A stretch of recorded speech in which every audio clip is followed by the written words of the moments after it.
So did my clickbait thumbnail work? I'm Steve, and welcome back to Junk Drummer TV. If you've watched my channel over the last 5 years, and if you have, thank you. I just hit 7 million views. But if you've listened to me over the last 5 years, you've heard me say ad nauseum that I've been a private drum teacher now for 24 years. And one of the things I rarely talk about on the channel is that I also taught high school for 13 years in the capacity of drumline instructor and assistant band director. So the question of what's going on in our public school system, I believe I have a unique perspective because when I teach drum lessons, I teach them usually for a half hour at a time, and it's me and one other kid, one-on-one, and they get all of my attention. Now, what I've found in 24 years of teaching, and it's actually longer than that, it's just how long I've been doing it professionally, is you find that every student learns differently. And that is the biggest problem that I think faces the public school system as a whole. You can talk about throwing more money at it. We throw more money at the public school system than just about than a lot of other countries. And we do not get the same results. And I think that this video isn't about actually curing all of the problems, but I hope it illustrates or highlights what I think is the biggest problem, and it is too many children in a classroom. I really think it might be that easy. And here's why I think that. When I'm teaching one-on-one with a student, I am very aware of and sympathetic to how they learn. And over these 2 decades plus, I have found, and I kind of knew this because they told us about this in education classes in college, that every kid learns differently at different rates and in different ways. I have students that I call steel traps. I can give them a concept or a particular groove or teach them a song, and they have it in just one try.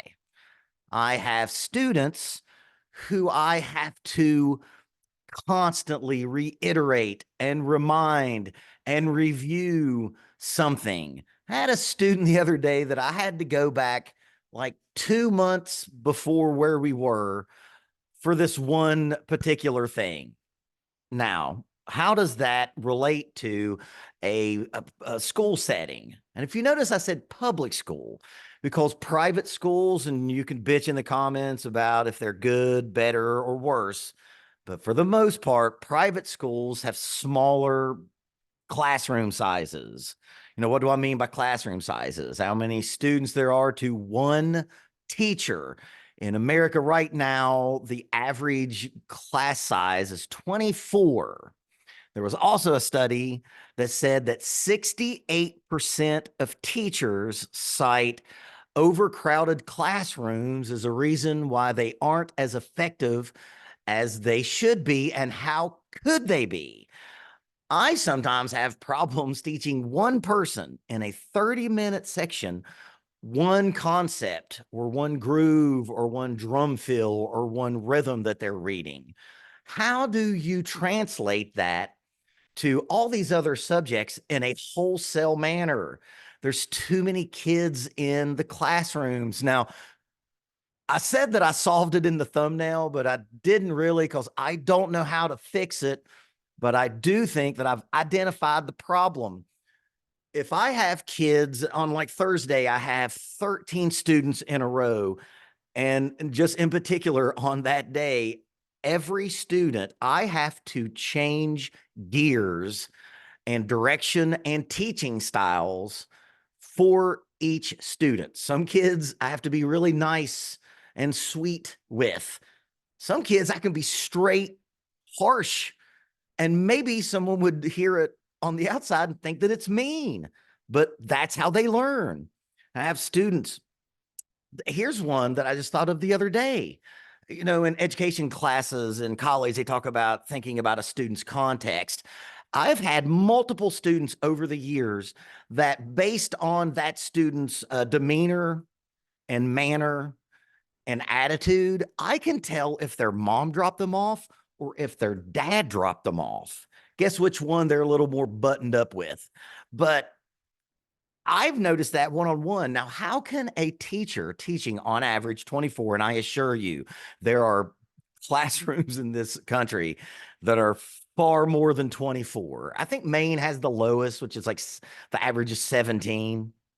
I should have looked up and saw if Maine performs better on tests. I also don't think tests are the best metric for judging if a student is successful or not. But if I, in a 13 half-hour day span, have to change my teaching style per student, how the fuck can a classroom teacher do that when you're in front of, on average 24, sometimes more, not enough less? How can you wholesale this information, math, science, all those other classes I didn't like to take? How do you boil that down in a way that everyone can equally partake and intake? I didn't even talk about talent. I have some students. I have one right now that's better than me and probably better than I'll ever be. She's 15. I don't have to do much with her. I just give her a concept or a song or an idea, and she just goes with it. She was an all-state jazz player this year in her state. I have some students who just aren't, naturally gifted for drums. And that's fine. You don't have to be, because if you work diligently and are ambitious and have discipline, you can become a good drummer. You don't have to be super talented. But now take that into a classroom context. There's a bunch of kids that are super talented that are not getting anything from the teacher because they know the subject, they understand the assignment. And how can a teacher affect that child by teaching in a more advanced manner that is tailor-made for their competency and their ability, while also making sure that the student who isn't nearly as competent and intelligent, I guess I don't really like to say that word, but you know what I mean, as the student who's at that high level, you end up having to teach at this kind of median level of information, and you're not. And a lot of times, man, trust me, I taught in high schools. No matter what you do, the student who doesn't learn as quickly, they need more of your time, and they just can't have it because you have, on average, 23 other students to deal with. If you look at other countries, I had a bass player who used to be a teacher in South Korea, teaching English, obviously. And don't quote me on this, but I swear James told me that they had like a legislative cap on class size there. That has to mean something. I don't know if it means more money. I guess it does mean more money because we need bigger schools. I feel that we probably need better funded schools, and it's not to fund the teachers, and teachers out there are not going to like this. It's not to fund the teachers that are already there. It's to hire more. And we know that people becoming teachers is becoming a lesser job in the marketplace that people are pursuing. So I don't even know how to fix that. All of that stuff's above my pay grade.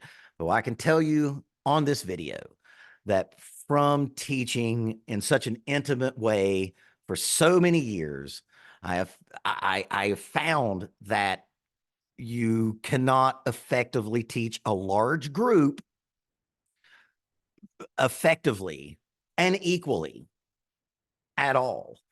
Now, I did when I would do my drum lines, I was teaching, anywhere from between 15 and like maybe 20 was my biggest drum line I ever had.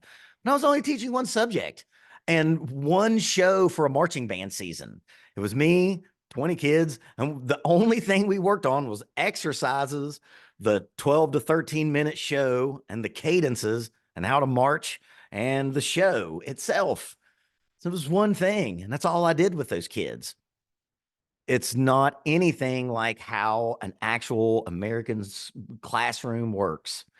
And I don't know how to fix it, but I think that if more people talked about getting the classroom sizes down, I would strongly theorize that performance, and I don't want to say test scores because I don't think tests are the best metric. Figured out. You know what I'm saying? My valedictorian, God lover, is a wonderful person. She's not smarter than me. And I graduated like 132nd. And I was in gifted and talented in high school.